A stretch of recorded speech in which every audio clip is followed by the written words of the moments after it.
Fox 59 Sports. This is Football Friday Night, powered by Royal Spa and the Way-Skillman Auto Group. Inside the Fox 59 studio, welcome to the first prep highlight show every week in Central Indiana. That's Football Friday Night.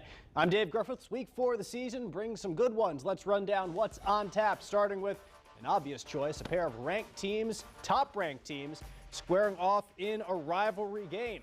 Many rivalries decided on the gridiron tonight. We'll recap some of the best of them, also check in on an unbeaten top 5 showdown in Class 6A, and nominate a few new plays for the Shelbourne Knee Center Play of the Game contest. Those stories plus the NFL season is finally here, though the lead up to it was like nothing we've ever seen before. Hear from the Colts previewing week 1, just about 15 minutes.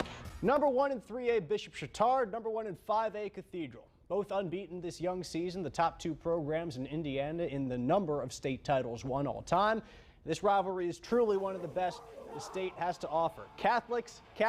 Here comes CHATARD. Cathedral there too. Cathedral with the ball. Camden Jordan on the pass from Nate McCahill. Breaks loose down the sideline. Is finally tripped up, but a solid gain for Cathedral. Later on that drive, the shovel pass from McCahill to Jordan. Jordan tumbles into the end zone. Makes it 6-0. We'll jump to a 12-0 Irish score. McCahill back to pass, pumping one way, going the other. That's Jake Langdon finding him, and Jake finds a lot of space down the sidelines. He is a track standout, but caught finally by the Bishop CHATARD defense. Still a solid gain, and that gives Cathedral this. A handoff to Langdon, pounds it into the end zone up the middle. Cathedral has no issues with CHATARD tonight. 39-20 is the final. New Pal, a 65-game regular season win streak. These guys, Mount Vernon, trying to end it. Here we go. Mount Vernon with the ball. Garrick Slunacher fires for Tanner Koziol. Makes the grab. Defenders draped all over him. Doesn't matter. Mount Vernon inside the 5. They cash in on the next play. Slunacher plowing into the end zone. A 28-14 Mount Vernon lead, looking for the upset. But maybe biting off more than they can chew, perhaps. A fumble for Mount Vernon. The Dragons recover. Could it be the start of a New Pal rally? Now, inside the red zone, facing a 4th down, but Keegan Label runs down Lincoln Roth for a loss. Mount Vernon able to pull the upset tonight, ending the streak 35-22.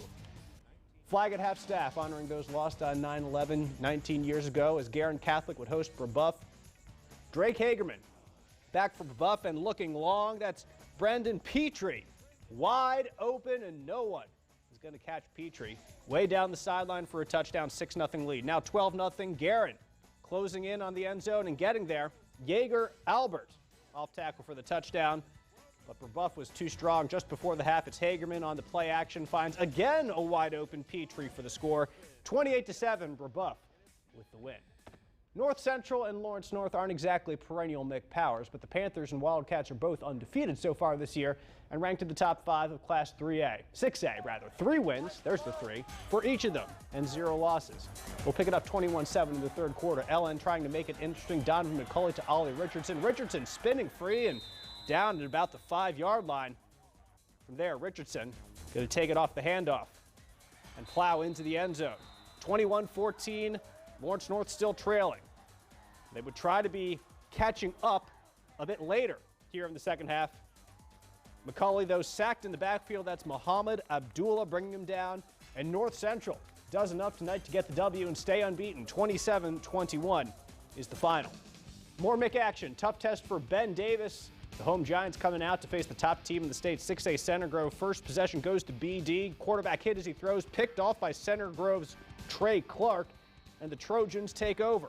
Now CG inside the 5-yard line. Carson Steele, that's where he eats quite often. Gets into the end zone for the touchdown. 7-0 Center Grove. Back to Ben Davis with the ball. Back to the air. Going deep again. This time Dane Young gets under it. And Center Grove's defense came to play early on. The Trojans sticking to the run game. Steele keeping his balance in spite of the big hit and drags a tackler into the end zone. 35-12 Center Grove with the win. To the Hoosier Crossroads and Mudsock Week. All sports for Fishers and Hamilton Southeastern meet up at some point, with football on Friday night being the main attraction. You win the Mudsock, that's the goal. Put it on the t-shirt.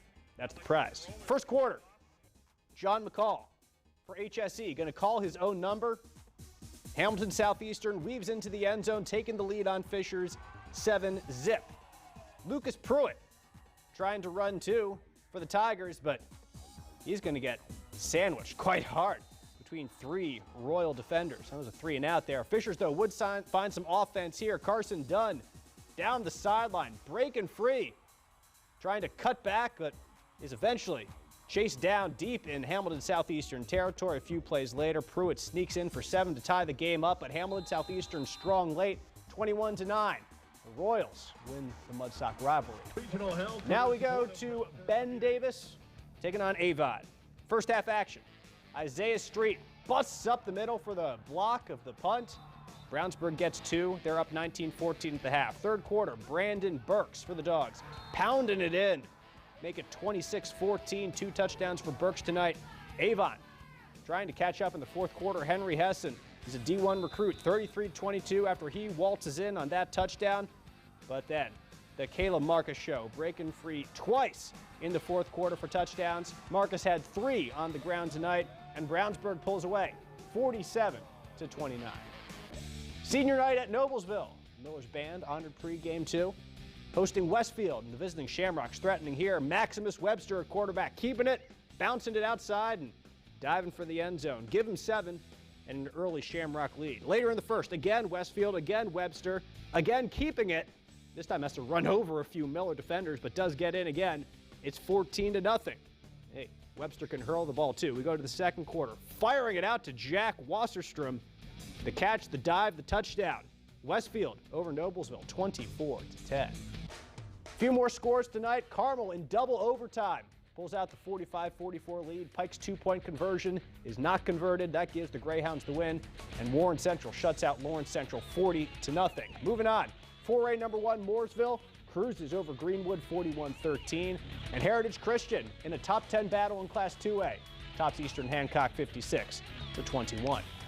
In the Indiana Crossroads Conference, Cardinal Ritter and Speedway met tonight, with Speedway looking to drop a bad habit, losing to the Raiders, which they've done 10 times in a row entering this year. Gorgeous night for football on the west side, and we did not have to wait long to see some fireworks. Ritter with the ball, Justin Browder, a quarterback, breaking outside, a lot of room for him as he breaks free down the sideline and is just fast enough to reach the pylon for the touchdown.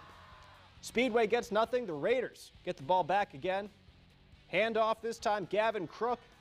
The Red Sea parts up the middle for Crook. Speedway can't quite chase him down. Long touchdown run. All Ritter, when we were there at least. Big plays too. Browder looking deep. Austin Salter, the catch, breaks a tackle, and he cruises in. Speedway made a game of this late, but it is Cardinal Ritter with a 28-21 victory. Beech Grove hosting SCECINA. The Grovers out in force of backyard viewing. 4th and goal, the Hornets push through the SCECINA defense. Refs take a little time to decide what happened here, but they do get in. It is a touchdown for Beech Grove and a 7-0 lead. SCECINA responds. Aiden Ray the pass. Jamison Wellborn catches. Wellborn trying to run through the Hornet defense. Gets through most of them, but not quite all of them. Taken down at the 20-yard line. We go into the second quarter on this drive. Daquan Stennis stumbling through the line and falling in for 6. Beech Grove, though, too strong in the end, 17-14 at the final.